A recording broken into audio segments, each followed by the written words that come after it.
Egyptian Contributions in Mathematics by Frank Hendrick.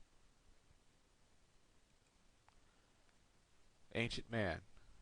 The growth and development of mathematics has always been nurtured by people's need to count and record those things around them. Primitive man 20,000 years ago must have felt the need to count the stars, livestock, goods for barter, or to mark the passage of days. At this time, primitive man was not able to describe specific dates. Counting vocabulary was limited to numbers under 10. One of the most immediate strategies for recording numbers was tallying. The idea was to match a collection of objects to be counted with an easily available set of objects, such as fingers, shells, beads, or stones. These counts were maintained by scratches on stones, cutting into sticks or piece of bone. This is an example of wooden tallying sticks with notches cut into the wood. This is an example of wolf bone being used for tallying with notches cut into the bone.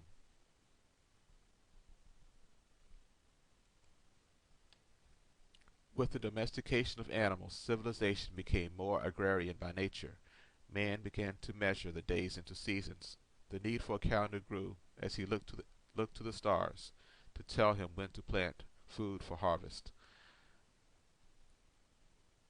As these communities grew, so did the opportunities to trade or barter for service or goods. In all of these things, mathematics was required.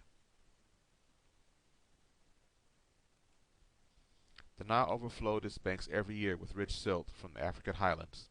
Knowing when the flooding was to begin was extremely important. The study of astronomy was developed to provide this information on a calendar. This silt provided fertility for fields and crops, and the pastures for animals.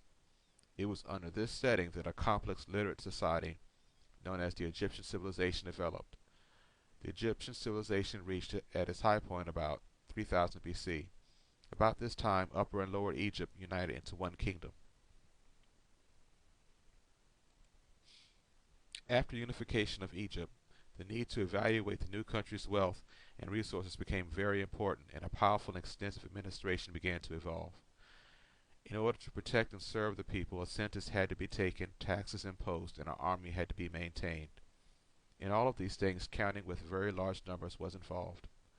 In the Second Dynasty, one of the years was even named Year of the Occurrence of the Number of Large Cattle and Small Cattle of the South. The number system at this time allowed counting to continue indefinitely, with the occasional introduction of a new symbol. The growth of the Egyptian government and administration could not have occurred without having the symbols to assign values and the ability to record them. We find that the ancient Egyptians used a method known as hieroglyphics or sacred signs. Egyptian records were written in stone and on papyrus. Ledgers, transactions, and records became portable when they were recorded on papyrus. The portability of mathematical ideas using papyrus enabled the construction of the pyramids, the Sphinx, the Great Pyramids of Giza. It also enabled the development of astronomy, which led to a calendar. The Egyptian system was a base 10 system which used counting by powers of 10. Number 1 was by a single stroke. A horseshoe represented 10. A scroll represented 100. 1,000 by a lotus flower. 10,000 by a bent finger. And 100,000 by a tadpole. And 1,000,000 by a person standing up with two hands in astonishment.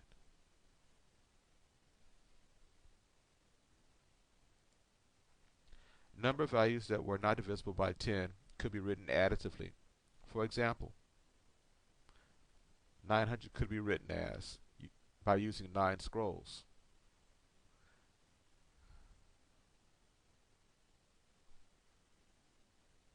The Egyptians would write the numbers from left to right, with the large values written first. The number 243,526 would be written as.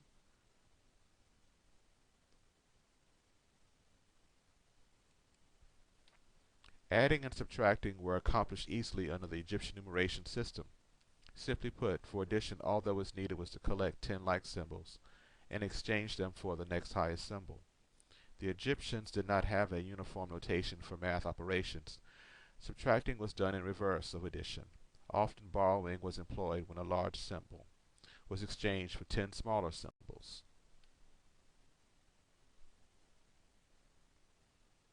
Egyptian multiplication was basically additive in nature. The strategy was to reduce multiplication or division to repeat addition. Multiplication Egyptian style was done by successively doubling one of the numbers and adding the appropriate duplications to form the product. The Egyptians knew this method of multiplying by doubling was workable because they knew every integer could be written as a power of 2.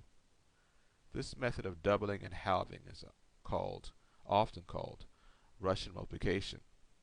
One obvious advantage is that it does not require the memorization of multiplication tables. This is an example here where they double both sides. We're doing 19 by 71. Start with 1 and 19, and you double both sides. And you keep doubling both sides until you get to a number that's close to 71 but not over. And then on the corresponding side, you add those numbers up.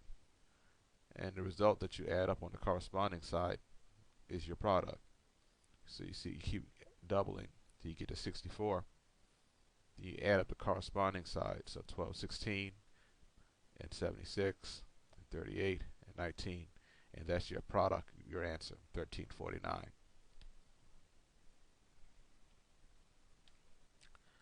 Egyptian mathematicians were purists when it came to representing fractions. They believed that with the exception of 2/3, all fractions should be written as a sum of fractions, with 1 in the numerator. These were known as unit fractions. Difficulties arose from using fractions that had a numerator other than 1.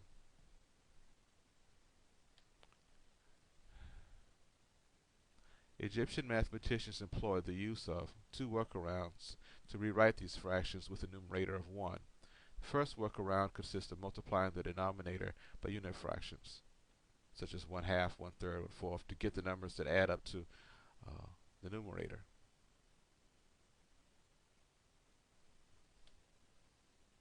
So, example, converting 5/6 to a unit fraction.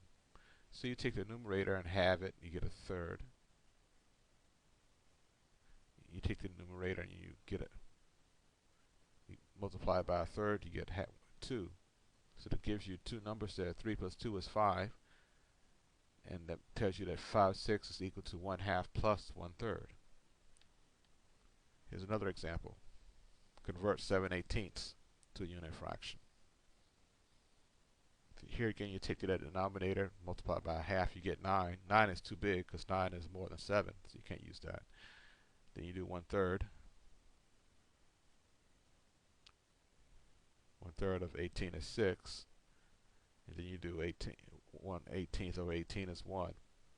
So 6 plus 1 gives me 7. So 7/18 is equal to 1/3 plus 1/18.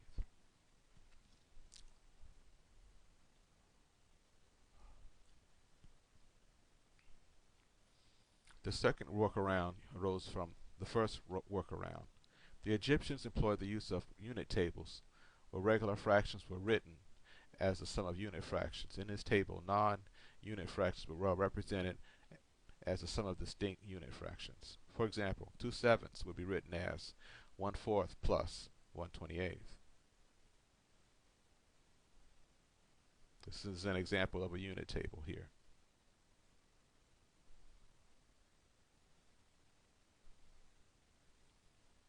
The best way to describe Egyptian division is multiplication in reverse, where the divisor is repeatedly doubled to get a dividend. For example, to divide 91 by 7 is found by doubling 7 until a sum of 91 is reached. Here again, you're doubling 7 until you get close to 91. Then on the corresponding side, you have your answer, 8 plus 4 plus 1, which is 13. So that tells us that 91 divided by 7 is 13. And you notice when I did this, I didn't have to know multiplication tables.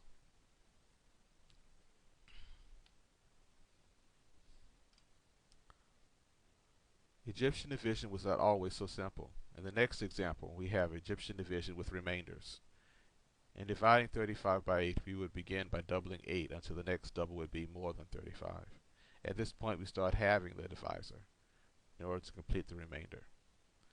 So we start out by doubling 8. 8, 16, 32. We can't do any more. So now we start halving the divisor.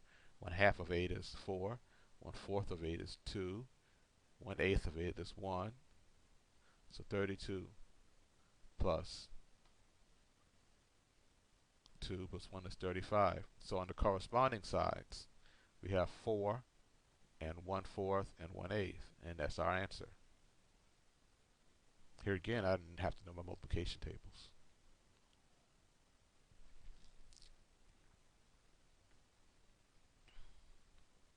According to Herodotus, the origins of geometry began with the land surveyors of Egypt, who were tasked to measure the land along the Nile for tax purposes yearly. These rope stretchers were able to take rope of pre-measured units to find the areas of property. Building on these concepts, Egyptian mathematicians were able to derive unit areas and unit volumes.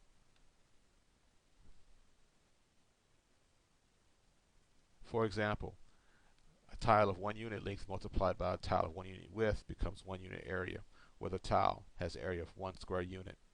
Here are 2 ways of looking at the same problem. A room that is 3 feet by 2 feet can be tiled with 3 rows of 2 tiles each, or the problem can be seen this way. You have 3 unit widths times 2 unit lengths yields 6 square units.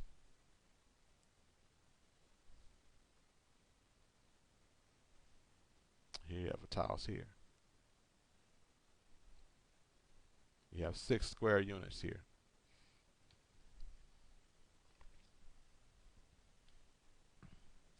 In 1858, the Rhine Papyrus was purchased by A. Henry Rhine. The Rhine Papyrus contains 85 problems written in hieroglyphic script, cursive hieroglyphics.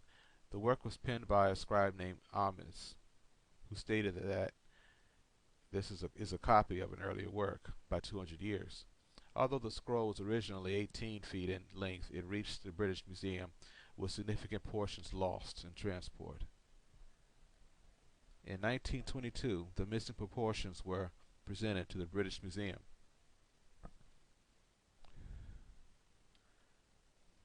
One of the most interesting problems provides a method for finding the area of a circle, one of which is the problem number 60. Example of a round field with a diameter of 9 ket, a unit of length.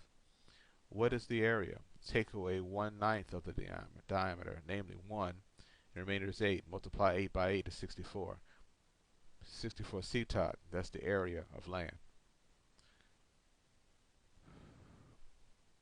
Now if we compare the formula that they used back then, where they have 8 times the diameter over 9 raised to the second power, we find that the ancient Egyptians used for pi 3.1605, which is very close with doing approximations. It's very close.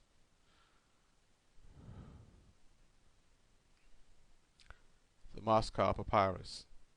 The Moscow Papyrus contains one of the most popular problems of ancient geometry. There are many internet sites dedicated to this piece of history. From problem 14, we see that the ancient Egyptians knew about the formula for the volume of a truncated pyramid.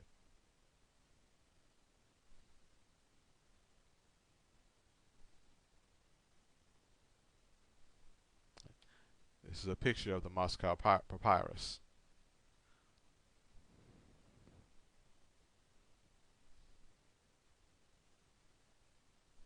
Egyptian astronomy. The periodic flooding of the Nile led to its predictability year after year. Ancient Egyptian astronomers mistakenly believed that the Nile's annual flooding was due to the rising of the brightest star in the night sky, Sirius, along with the rising of the sun on the hottest day of the year. The reality was that the Nile flooded near the summer solstice. The flooding of the Nile coincides with the Egyptian New Year. The Egyptian calendar was based around phases of the moon. Having a lunar calendar enabled the Egyptians to know when to plant and harvest crops along the Nile, and to predict the flooding of the Nile, and to record dates like the pharaoh's birthday. The Egyptian calendar lasted 365 days, plus 5 days that were included as festival dates. The seasons throughout the year were based around the seasons of the Nile. Each season lasted 4 months.